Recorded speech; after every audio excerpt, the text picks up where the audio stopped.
আল্লাহ তুমি নাকি মৃতকে জীবিত করো, কেমন করে করো একটু দেখাও তো। আল্লাহ বলে, ইব্রাহিম এটা কেমন কথা? আওয়ালাম তুমিন, তুমি নবী মানুষ, কি প্রশ্ন করলা? তোমার বিশ্বাস হয় না?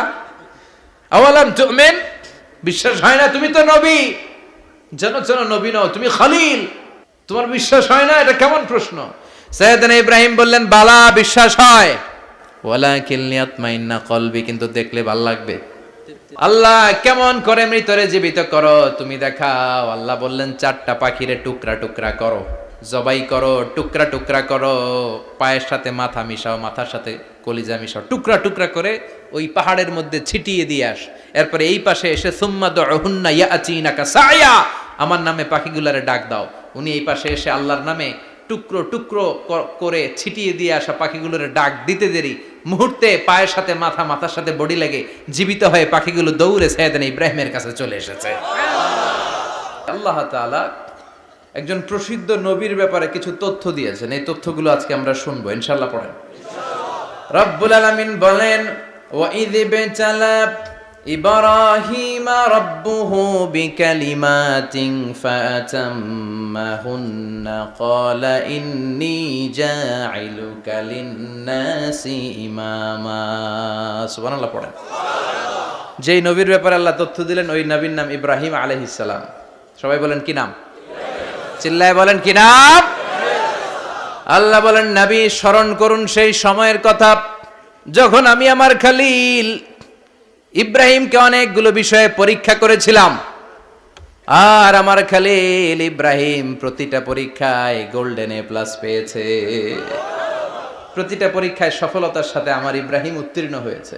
আর ফলাফল স্বরূপ আমি বলেছি, ইন্নী জাঈলুকা লিন-নাসি ইমামা। ইব্রাহিম, এতগুলো কঠিন পরীক্ষা নিলাম, একটাও ফেল মারলাম না, সবগুলাই পাস। যাও, এর বদৌলতে তোমার আমি গোটা বিশ্বের মানুষদের ইমাম বানায় দিলাম। ইমাম মানে নেতা। ইমাম মানে কি? নেতা। নেতা হওয়া এত সহজ না। আগুনে পুড়িয়ে পুড়িয়ে যেমনি খাঁটি সোনা বানানো হয়, তেমনি কষ্টি পাথর দিয়ে যাচাই করে করে, পরীক্ষা করে করে আল্লাহ তাআলা সাইয়েদনা ইব্রাহিমকে এই মর্যাদার আসনে বসিয়েছেন। আল্লাহ বলে, অনেকগুলো পরীক্ষা আমি নিয়েছি সাইয়েদনা ইব্রাহিমকে। আল্লাহ যারে পছন্দ করে বেশি, তার জীবনে পরীক্ষাও। আল্লাহ নবীরে সান্ত্বনা দিয়ে বলে, নবী ভয় পাবেন না, চিন্তিত হবেন না, আপনার যেমনি পরীক্ষা আমি নিচ্ছি, সাইয়েদনা ইব্রাহিমের আমি পরীক্ষা নিয়েছি। আর প্রতিটা পরীক্ষায় আমার Ibrahim Khalil golden A plus, first class first, global award পেয়েছে। আর এর ফলাফল হিসেবে আমি ইব্রাহিমকে বলেছি, ইব্রাহিম তোমার আমি নেতা বানাই দিলাম। Allah put Sayyidina Ibrahim in some test. In some test. Everyone has to face test. প্রত্যেককেই টেস্ট এন্ড ট্রায়াল, পরীক্ষার সম্মুখীন হতে হয়। And Sayyidina Ibrahim successfully overcome all the tests. Allah said, Ibrahim, I'm gonna make you the leader. সুবহানাল্লাহ পড়েন। একটার পর একটা পরীক্ষা আল্লাহ নেয়ার পরে যখন দেখলেন একটা তো ফেল করে না, আল্লাহ খুশি হয়ে বললেন, যাও, ইন্নী জাঈলুকা লিন-নাসি ইমামা।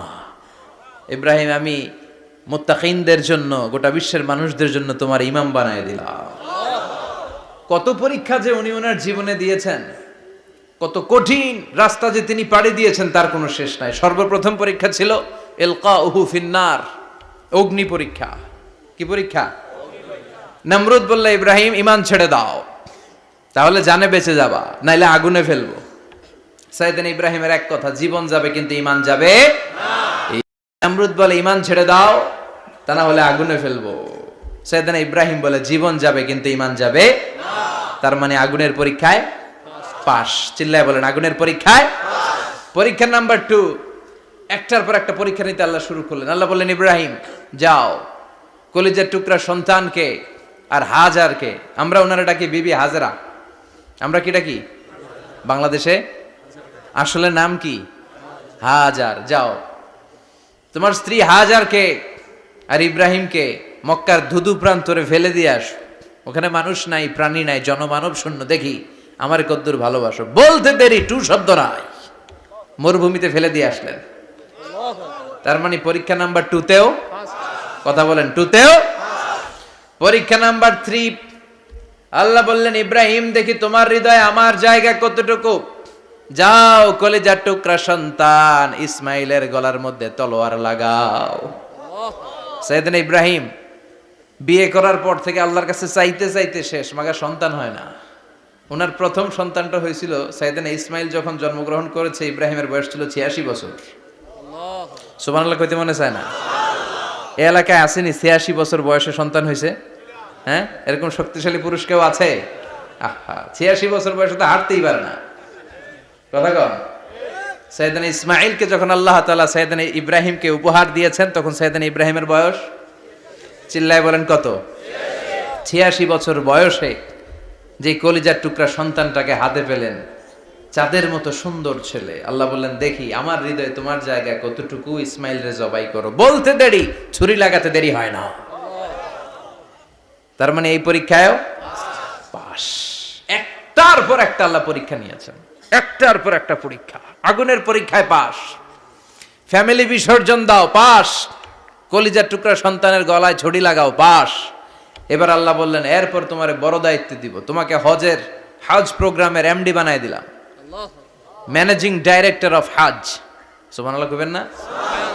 আল্লাহ বললেন, ইব্রাহিম বিশাল বড় কাফেলা বানাও, হজের আঞ্জাম দাও। সাইয়েদনা ইব্রাহিম বললেন, আল্লাহ দুদুমরু প্রান্তর, জনমানব শূন্য, মানুষ নাই, পাখি নাই, কেউ নাই, কিভাবে আমি হজের আঞ্জাম দেব? আল্লাহ বললেন, ইব্রাহিম হজ প্রোগ্রামের ম্যানেজারগিরি করতে চাইলে 3টা পেশা তোমাকে বেছে নিতে হবে। কয়টা? এই 3টা পেশা এর সমন্বয়ে তুমি হজের প্রোগ্রামের আঞ্জাম দিতে পারবা। পেশা নাম্বার 1, তোমার রাজমিস্ত্রির কাজ করতে হবে। পেশা নাম্বার 2, তোমার ঝাড়ুদারগিরির কাজ করতে হবে।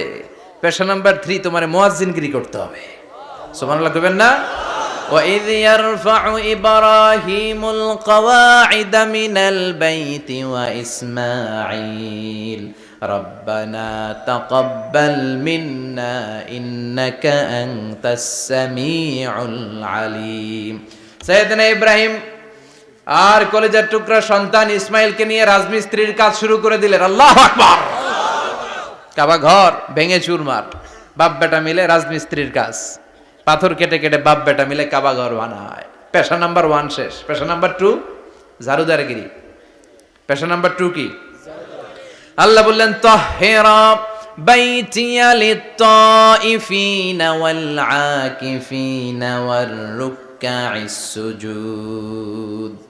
মসজিদেরি ঝাড়ু বারদার হোক আমারে হাত, শোনো আমারে মুনাজাত। শোনো শোনো ইয়া এলাহি আমারে মুনাজাত, শোনো আমারে মুনাজাত। পড়েন আমিন। আল্লাহ বললেন, তাহেরা পরিষ্কার করো, মানে ঝাড়ু দাও। বাইতি আমার কাবা ঘর, লিত্তাইফিনা তাওয়াফকারীদের জন্য, ওয়াল আকিফিনা ইতিকাফকারীদের জন্য, ওয়ার রুকআইস সুজুদ রুকুকারীদের জন্য, সিজদাকারীদের জন্য। ঝাড়ু দাও। বাপ বেটার রাজমিস্ত্রিগিরি শেষ, এবার ঝাড়ুদারগিরি শুরু। সুবহানাল্লাহ বলেন।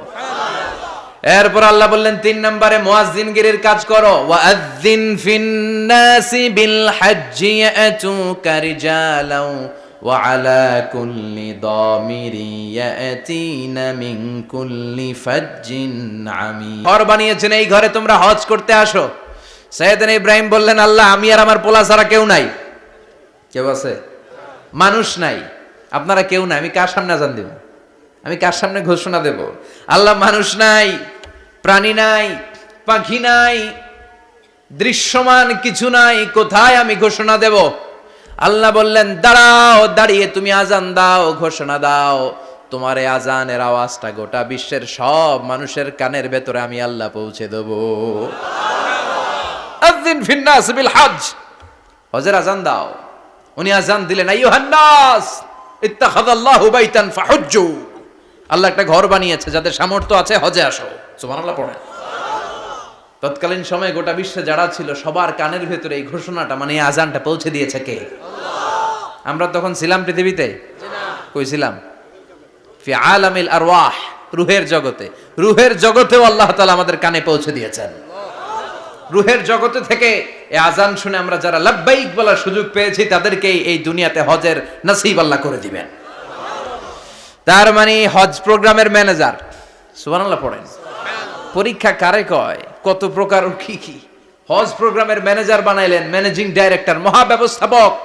হজের আঞ্জাম দাও, আর হজের আঞ্জাম দিতে যে তোমাকে প্রথমে রাজমিস্ত্রির কাজ করা লাগবে পাস, ঝাড়ুদার গিরির কাজ করা লাগবে পাস,